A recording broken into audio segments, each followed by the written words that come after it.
really want me on the team? What's your approach to recruit me? You want first place? Come play with me. You want second place? Go somewhere else. It's like I would watch Magic play, I'd watch Michael play, and I would see them do these unbelievable things, and I'd say, you know, can I get to that level? I don't know, but let's find out. Kobe's work ethic was unparalleled. Everything was done to try to learn how to become a better basketball player. Everything, everything. And so when you have that point of view, then literally the world becomes your library to help you to become better at your craft. So because you know what you want, the world's giving you exactly the information 100% because you know what you're looking for. So many guys tell stories about your work ethic. Yeah, what was really your work ethic like? And for how long did you stay disciplined? Um, well, every day, since, 20 years, it was an everyday process in trying to figure out strengths and weaknesses. For example, jumping ability. Man, my vertical was a 40. It wasn't a 46 or 45. My hands are big, but they're not massive. Right, so you got to figure out ways to strengthen them so your hands are strong enough to be able to palm a ball and do the things that you need to do. Quickness. I was quick, but not insanely quick. I was fast, but not ridiculously fast. Right, so I had to rely on skill a lot more. I had to rely on angles a lot more. I had to study the game a lot more. But I enjoyed that though. So like from the time I can't remember when I started watching the game, I studied the game. And it just never changed. Mental switch. It's a good separation for me, emotionally, to be able to put myself in a place where at practice or when I'm training or during games, I switch my mind to something else. I switch my mode into something else, right? For me, it's the equivalent of Maximus Decimus Meridius in Gladiator, picking up the dirt, smelling the dirt. It's go time, right? So that was my mental switch. Getting ready for a film. You got to put yourself in that cage. When you're in that cage, you are that character. Then when you leave there, it's something completely different. But when I'm in that cage, bro, don't touch me. Don't talk to me. Please leave me alone. Get over yourself. How did you get mentally and emotionally so strong where it doesn't bother you? Well, you got to look at the reality of the situation. Like for me, it's not, you kind of got to get over yourself. It's not about you, man. Like, okay, you feel embarrassed. You're not that important. Like, get over yourself. Yeah, that's where you go. Get over yourself, right? Like you're worried about how people may perceive you and like you're walking around and it's embarrassing because you shot 5 air balls. Get over yourself, right? And then after that, it's okay. Well, why did those air balls happen? Got it. High school, year before, we play 35 games max, right? Week in between, spaced out, plenty of time to rest. In the NBA, it's back to back to back to back to back to back to back. I didn't have the legs.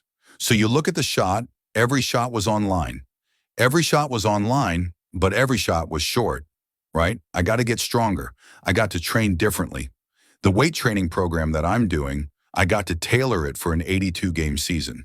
So that when the playoffs come around, my legs are stronger and that ball gets there. So I look at it with rationale and say, okay, well, the reason why I shot air balls is because my legs aren't there. I go, oh, well, next year they'll be there. That was it. Done. Goat Mountain. Were there some names that you looked at and said, these 3 guys are as crazy as I am? I do. At the time, I'd deal with what I'd refer to as Goat Mountain. I went to Goat Mountain and I talked to Magic, Michael, Bird, Hakeem Olajuwon, Jerry West, Oscar Robinson, Bill Russell. So I would talk to them. What did you do? What were your experiences?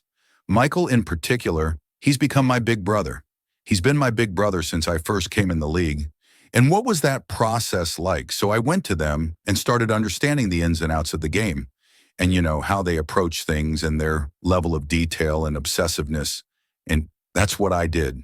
The players that had that passion but weren't willing to commit their entire lives to doing that. Right, it's a choice, right? You have other things, you have family, you have all these other things that you have to do. The game can't really be your number one priority. And so I was just looking at that like, man, this is Al Joshua. This is going to be fun. If I'm buddies with you from high school, if I'm a cousin of yours, What happened to our relationship? How did that gravitate when you went into the league and you're determined to become the greatest, or you're determined to become one of the greatest? What happens to our relationship? Oh, it suffers. It does suffer? Oh, yeah. Okay. Yeah. And you understood that? You were okay with that? Well, yeah. And the people that love you, like friends and family, like they know that about you. Got it. So they let you be you. And when you reconvene, you pick back up where you left off. But make no mistake about it, everything in between is lost, right? So those long-term relationships, the commitment of time, of taking, like I see a lot of players take vacations with other players that are close friends, or just take vacations just to take vacations, or just hang out just to hang out. Like I'm not, I never did that, but it was a choice. Why? Why didn't you do that? Well, because when I retire, I didn't want to have to say, I wish I would have done more. I don't want that. I don't want that. You got a lot of people paying their hard-earned money to come watch you perform. Performance. Performance. It's your job to be in shape. It's your job to be strong enough to perform at that level every single night. And as a competitor, I'm not ducking stuff. Like, it's not, oh my God, oh my back hurts, I'm sore. We got to play Vince Carter and the Toronto Raptors tonight. We actually had this happen. We had a game against Toronto in 2000, and Vince was tearing the league up. My back was jacked. Jacked. But like the perception of that, like, what? Kobe's missing a game against Toronto, Vince Carter, because my back was really spasming, but people would look at me like, what? Oh, he's ducking, Vince. Excuse me? No, I don't think so.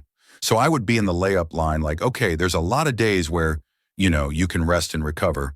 Today ain't one of them. Your back can bother you any other day. It ain't bothering me today. He going to have to see me today. Yeah, my man. Yeah, I know. Decision-making process. If you're looking at a big investment you've got to make, what is the decision-making process there? Do you call? Is there, first you do your own research? You take this much time? You call an advisor? Is there a system you follow? It's pretty simple to me. It's do you understand the business? Is it a business that you can help in some form or fashion? What are the barriers of entry to that business? And then the entrepreneurs themselves, the company itself. Do they have a culture that you believe is sustainable? Are these leaders people that you believe in? Or are they people that are obsessives? And in turn, have they created a culture of obsessiveness? So I tend to look at those four factors, and that's it. That's big right there, by the way. I don't know if you guys caught that right. That's pretty massive right there. Same determination. What's your current work schedule look like today? It's different because I personally am not writing every word of the novels. I am not animating the films. What I have to do now is make sure that the people that we bring in, these obsessives that we bring in, are challenging themselves to do the best job that they think they can do.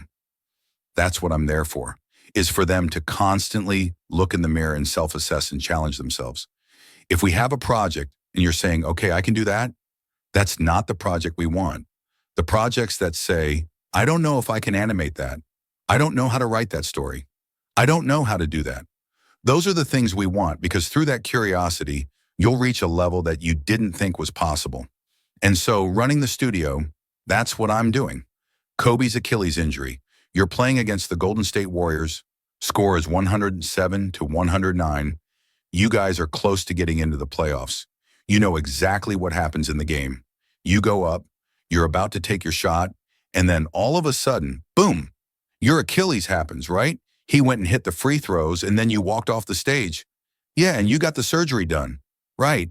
I went in the trainer's room, and my kids are in there, and they're looking at you and stuff, and I'm looking at them, and I'm like, it's all right. Dad's going to be all right. It'll be fine.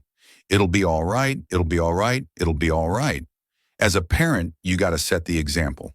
You got to set the example. This is another obstacle.